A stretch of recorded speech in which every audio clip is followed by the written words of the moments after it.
everybody. Welcome to Build Brunch, the daily morning show where we talk about the latest topics in pop culture. I'm Brittany Jones-Cooper. I'm Shannon Coffey. I'm Allie Colbert. And I'm Lucas Tim. Hi, everyone. Welcome back.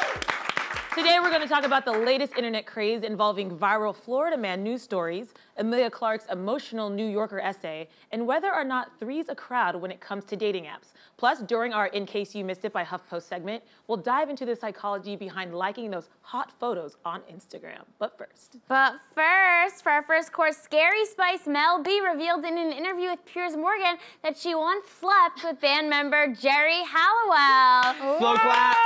Slow clap. A zig-a-zig! Allie sent this in a text last night, and I could just like feel your excitement. I'm so happy. I guess the things that I was wishing for when I was 10 years old are coming true. That's good, yeah. This is amazing to me. Like, I'm so glad they were all sleeping with each other and like hooking up. And like, Mel B was also saying that she got her tongue pierced one time and they were all like kissing each other to see how it felt. And I was just like, that is fucking spicing up my life. I do love though that Mel C, so Sporty Spice was there, and when Mel B revealed this, they said that she was like shocked, like, oh shit, like you're putting it out there. Like, yeah. So then she immediately then apparently reportedly had to call Jerry and explain like, hey, I said this, are you okay with it? Because as we know, they have this huge tour coming up and people don't want this to jeopardize that. Oh, I don't think it'll jeopardize anything. I think the fans want it. And I think we should all dedicate a lot of time to writing fanfic about this because it's really gonna make it work. That's what I was gonna say. This sounds like incredible fan fiction, Yeah. like the best fan fiction that's ever existed. Yes, I think it's the only thing that's gonna help ticket sales. Oh, I think this is Yeah. awesome. I just think Ginger Spice, as Mel B was saying, lives this very like posh, well, this like country English lifestyle. She's reformed her like party girl persona. So, but I love this. Yeah. This is great. I heard a lot of whispers on the Twitter sphere about people being worried about what Jerry's husband would say and if he'd be angry with her. Because apparently she's taken on this sort of like Stepford thing, like being really poised, and she has children now, and she's a mother, and she's a wife. So like her party girl days, maybe he doesn't love. Hey, I don't want to stereotype though, but I think any guy who would be mad at Ginger and you know, Scary getting together is a little bit crazy. I think that he would be like, cool, cool, fun. If he says anything, I say we throw him out. Cool. He is canceled. Agreed. Yeah. It's a Hunger Games. Yeah. Oh my gosh. Well, guys, now it's time for our In Case You Missed It by HuffPost segment. Have you ever paid attention to the amount of hot photos you're liking on Instagram? Probably not. Liking a photo on social media is pretty mindless, but there's actually some science behind why the likes pile up for pretty people. Here to explain is the host of In Case You Missed It by HuffPost, Heather Gardner. Hi! Happy Monday. Welcome back, you guys. We are I so missed glad to be back. y'all. Yeah. Really? Yes. Okay, good. Well, a little bit, because, you know, we did post some of these hot photos over our break. You know, I do follow you guys. I did see. So, unfortunately, we're not talking about you. We're talking about, like, the ridiculous... Thanks, Heather. I'm sorry. I think Brittany's super hot. Appreciate You have it. 22 million followers. In my brain. Yeah. We're talking about those people who just have this crazy, ridiculous amount of followers. Emily Ratajkowski is one of those celebrities that comes to mind. She's got 22 million. Zac Efron with those abs got like 38 million. We're talking about those type of people who just generate like 5 million hits. We're talking per about like. those. Yeah. I was like, you know what? You want me to take off my shirt right now? I'm sorry, no. For the record, Susan Miller herself said that Britney's numbers are gonna skyrocket this year. So I'm you're okay with talking to that. someone who's potentially Okay, so by the all end right, of so 2019. you're on the cusp. So knowing that, what is it that draws people? Is it just the attractiveness? Well, yes, unfortunately it is, but science actually backs it up. So it turns out that we are hardwired from birth to be attracted to these hot people on Instagram. You're lying. Why are you laughing? Because it's like biology 101. It makes sense. I mean, if you look at if you look at a history of humankind, I mean, look at the art of Michelangelo. He was painting nudes all the time. People love those nudes. Right. It makes sense on Instagram. People like the nudes of the hot people. Have you seen the statue of Michelangelo is David? doing it forever. The David. Have you seen the David? Have you seen David? That is a man with confidence. Let me tell you, that is a man with confidence. But yeah, so this, how does like social tribalism play a role in the liking, this Instagram culture? So basically also through science, we know that our brains are, have evolved to create social networks aside from social media, but just in our everyday lives. And we do this without even thinking. Politics, religion, your neighborhoods, where you live, where you go to school, your friends. And then you apply that to social media, and what you're doing is you're surrounding yourself with ridiculously hot-looking people. Yeah. Yeah. I think that's fair. I know this sounds a little weird, but I do find, like, all my friends, I'm like, you're attractive. I think you're really pretty. You know, like, Right. you're and then I just kind of run my hand up their thigh and just kind of and then it's like Mel B and Jared. Instagram. Oh, you can. Okay. All right, you and I are going to talk a little bit later on that one. Yeah, I definitely think following some of these very good-looking famous people, at least for me, kind of keeps me in check of like, I love myself, and I posted a thoughty, thirsty picture yesterday. Got a lot of likes. Yeah. But it's also like, okay, look at these people, how much they work out, like how much time they spend. Like, okay, if I want to be like, just feel as good as they do and get those likes, I gotta do that. You gotta drink the flat tummy tea. I got. No, don't do that. What I thought was really, really interesting, because yes, it is kind of this obvious thing that we're attracted to attractive people. I mean, high school could have told us that, right? Yeah. But one thing about Instagram that really doesn't play out in real life is like, we're talking right now. And what we find people are beautiful isn't necessarily just their photos. We find their personalities pretty, and we find you spending time with them beautiful. But on Instagram, that removes everything. And so literally it's a stereotypical hot or not. And that's how these studies found out that we're attracted to the stereotypical version. And Instagram gives us that, hot or not. A like is hot, and you scroll on past, that's a not. Right. And speaking, I think the liking part of it, like, do you find that there's any sort of like, if your boyfriend liked a hot picture of Emily, would you get mad about that? So my husband does not have Instagram, so I have not experienced this personally, but when I was researching this, that was the #1 thing that came up, is that mostly women, but some men, just did not like seeing that their significant other had liked another hot person's photo. I mean, if I caught my husband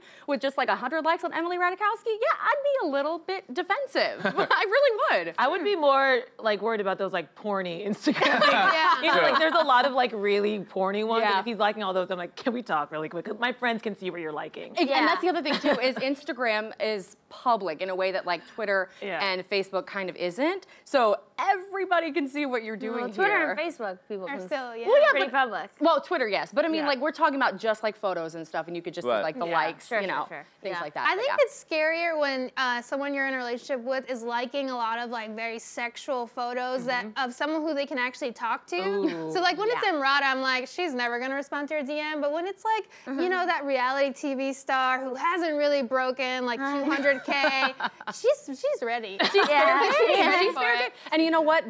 Going back to like the scientific methods here, we have the same reaction to like, what is this person doing? It's the same reaction if that happened in real life. Like if my husband and I were walking down the street and his eyes turned and I saw that, and I mean, that's like a physical threat. This woman is here, but the rest of it is virtual, and our brains are reacting the exact same way. Right. Because it is real. Like right now, I have fallen into a crush with an MTV reality TV star, and they follow me back, and I think it's gonna happen.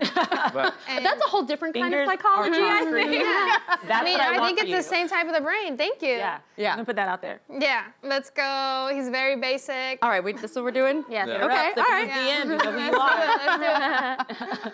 Oh man, yeah. So what is this like endless cycle of hotness? Okay, so basically, Instagram, the algorithm kind of just gives you what you want. So if you like a photo, then it's going to keep giving you these hot photos. And not that that's necessarily a problem, but we do talk about, and we have talked about on this show a lot, about kind of the pitfalls of comparing yourself to others and things. So it's just something to be aware of. I don't think this is like a major problem. We shouldn't sit our kids down and talk about the dangers of liking hot people on Instagram, but something to keep in mind if you do suffer, like a lot of us do, of just comparing ourselves to others on Instagram. So if you want to stop that endless cycle, we should just like more ugly people photos. No, That's you what know, I heard. Algorithm. Or maybe just don't follow them all. I've or- actually done that though, not like ugly, but I've purposely sought out profiles of people who have different body types than me, people who aren't just like stick thin models with abs. So like now my feed shows like a like wide variety of people who have flaws that I don't like in myself also that I seem to think are very beautiful, so that I've been helping myself not be like, so judgy and harmful towards myself. I mean, and that's the thing too. Like I said, Instagram gives you what you want, and if you tell it what you want by surrounding yourself with positive reinforcement. I mean, I took a look at myself. I don't necessarily follow Emily Ratajkowski or Zac Efron, but I follow a lot of these beautiful bloggers, and I noticed that because I was researching this, and so now I'm like, all right, I'm gonna actually go back to the point of social media, which is my friends. That was the whole point, right? I think that's really good advice. Yeah. Heather, thank you for joining us. Thank you today. guys for having me. Welcome back, guys. And you can catch In Case You Missed It by HuffPost on HuffPost.com and Yahoo's Roku channel. Have you ever wondered why so many crazy news stories involve a Florida man go viral? Whether it's Florida man threatens family with Coldplay lyrics or Florida man arrested for throwing an alligator at a drive-thru, when you Google Florida man followed by your birthday, you're sure to get a memorable answer. Take a look. It's the challenge taking social media by storm.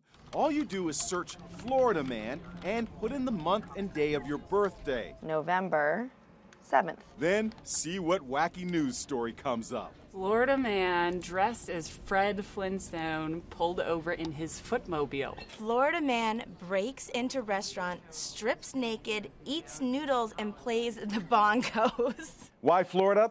Well, it does seem as if folks in the Sunshine State sometimes find themselves in peculiar predicaments. This is so funny that this, and it's so true. Like, I mean, Florida, God bless that state that decides every presidential election for the past 50 years. But, I mean, they have the craziest people there.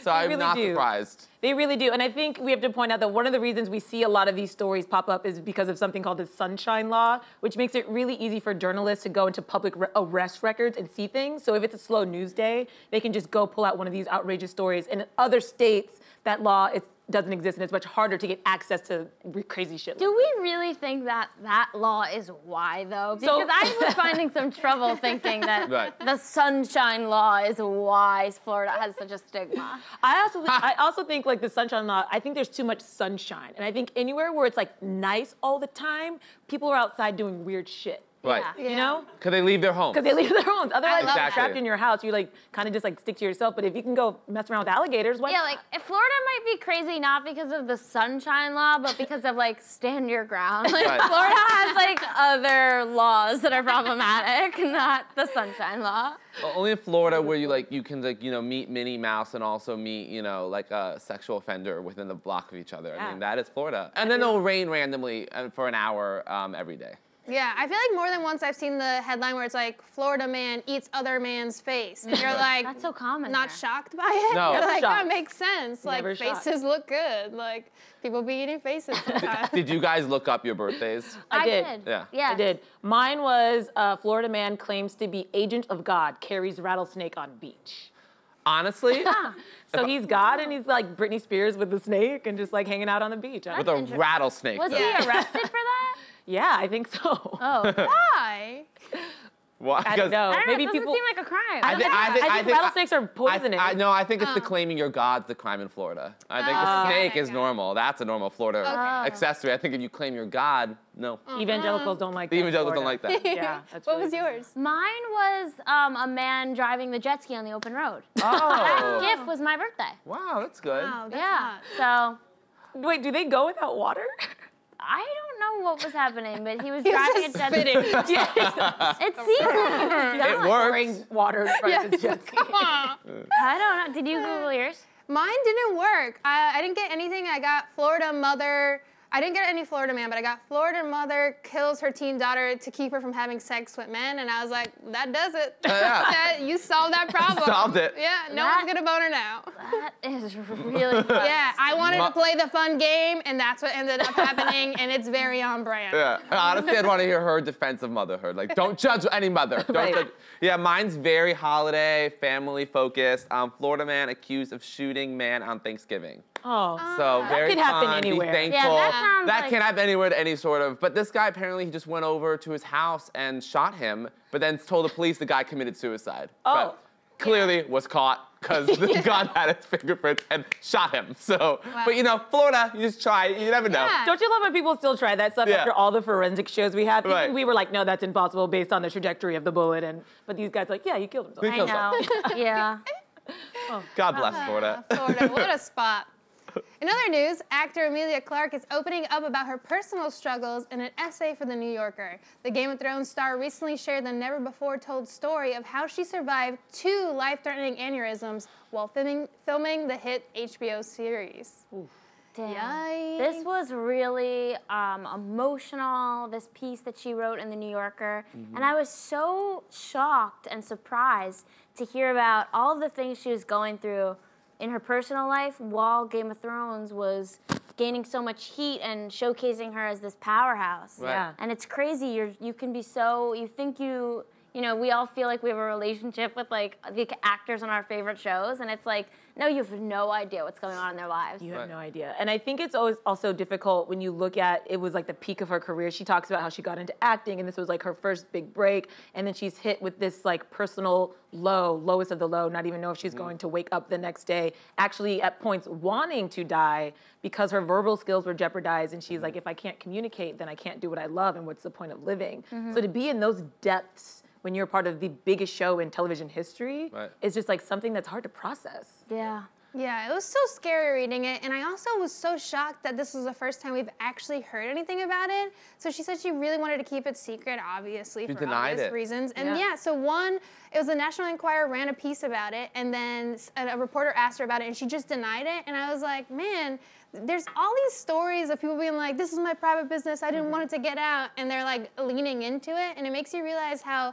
if you wanted to keep something secret from the press, it is possible. Yeah, you really can. Yeah, I mean, just to give people a timeline, because, you know, we're huge Game of Thrones fans, just to kind of think about, so the first aneurysm happened after season 1 was done filming. She was only like 24, 25 years old, and then she had an operation where she lost her, what was the verbal skills, she remember her name, but recovered it. Filmed season 2 in fear, basically, which is so, I mean, season 2, Daenerys, her, you know, Where Are My Dragons storyline, she's kind of just in the car hanging out, but like, I can't imagine what it'd be like filming every day, like worried that you could die. She wasn't just worried, she was actively in pain, feeling dizzy, feeling weak. Like, I complain if I don't get 8 hours of sleep at night, and I'm like, oh shit, I need to step it up. I know. Well, and she knew she had another blood clot at that time. And then after season 3, she did a play here in New York, and she went into to go see a doctor, and he was like, we should deal with this. Woke up from that operation in so much pain, they had to go in like a life or death operation. Yeah.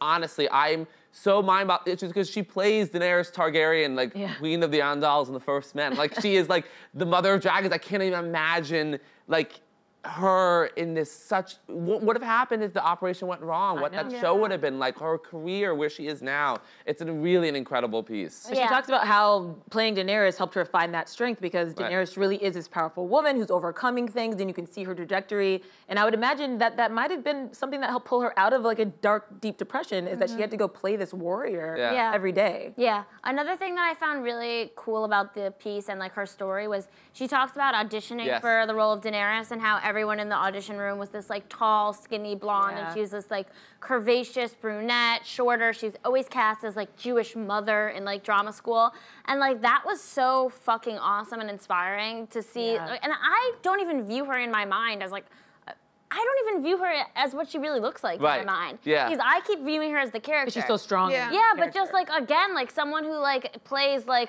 the goddess that everyone thinks is the most gorgeous person, not being like skinny, 6 feet tall. Like, I love that. Yeah. I like that she is also sharing this at this time, because when she talks about being younger and being lightheaded and having migraines and maybe fainting sometimes, and she says she looks back now and maybe those were early signs that something was wrong.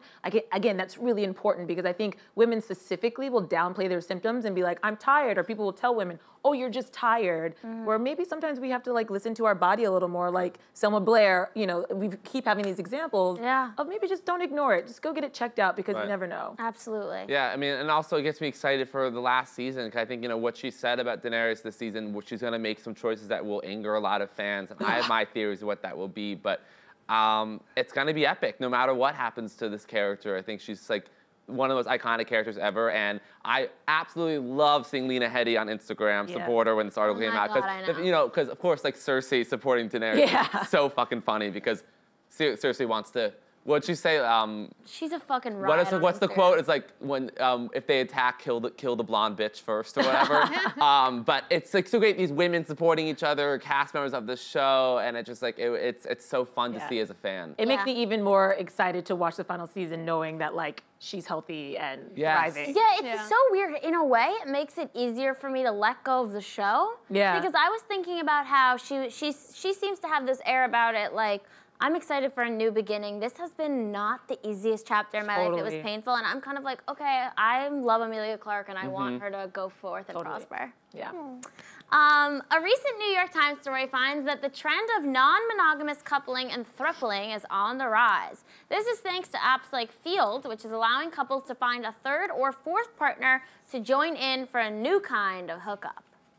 Field. Guys, this is hot. Yeah, it has 1.5 million downloads, so people are. I did not know about it. I had no idea. Oh, I was just about to say, this app's not new at all, though. No. It's not. Yeah. But I think it's gaining in popularity. Some of you are having threesomes. I've been doing it all along. I think they said 35% of their users are couples looking for a third or a fourth. So it's like, I think the point of this is that it's growing. I think people are being a little more open about what they want in like a throuple. Yeah, I think it's a good platform to have just because I think it's kind of weird when, like, not weird. It might be frustrating when you're on a dating app like Tinder or Bumble or something like that and you're looking for one person and people are just using that as a space to be like, you want to come hang out with me and my boyfriend or girlfriend? So the fact that there's a space to just do that, I think it just sets people up for success. Yeah, that's happened to me. I've probably at least 3 or 4 times been like propositioned by a couple. Well, we do know that you are the perfect unicorn. I'm the perfect unicorn. But you have to kind of like politely be like, oh, no, thanks. Oh, like you don't want to like shame them, but you're like, oh no, that's you're like 80. not Also, what you're I 85 years old. No, 2 sets of genitals. I have so much trouble with just 1 set of genitals. I just have to say that I wanted to be sensitive to like rejecting them because I didn't want to like shame their lifestyle. I'm just home watching Jeopardy. No, not me. I mean, I am. Yeah, that's accurate. That's very true. It's very, very I mean, true. or it could be hot.